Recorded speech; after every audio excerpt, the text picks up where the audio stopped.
Portland's defunding its police department may have backfired. In Oregon, Mayor Ted Wheeler is now asking for $2 million in emergency funding to deal with the surge in gun violence. An op-ed in the Washington Examiner notes that the city's murder rate has increased 2,000%. That is sad. And says, quote, "This is what happens when people who are tasked with actually running a city embrace ridiculous ideologies to please activists. I would say that Portland residents deserve better, but this is the leadership they chose for their city," end quote. For more, I want to bring in KTTH Seattle radio talk show host Jason Rantz. You live in that part of the country, Seattle. You have watched this unfold with the rest of us. You have a different take, though, because you've actually been in the middle of it. What is it?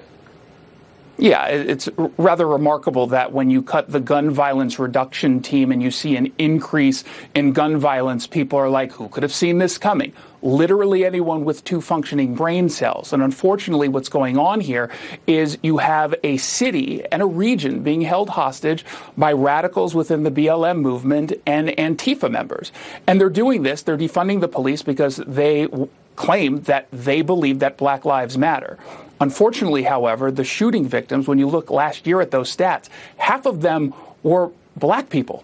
So you're actually hurting the very community that you claim that you want to support and defend.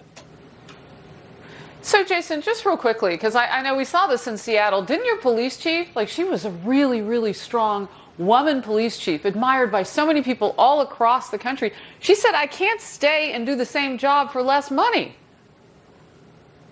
Yeah, Black Lives Matter, again, in the Pacific Northwest means not really Black Lives Mattering, but adhering to a rigid and extremely radical ideological view. You have the first, not only a woman, but a black woman in a profession that has been dominated by white men. And to BLM, that meant running her out of town, not just paying her less, but treating her with absolute disrespect. Yeah. Real quickly, before I let you go, what do you think happens in all of this? I mean, so you took away the money and now you want the money back. Does it work like that for the mayor?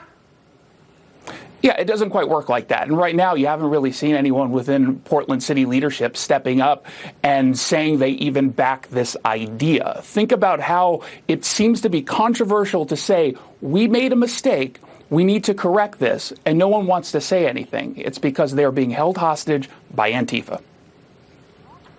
Jason Rantz, appreciate your time. Thank you. As school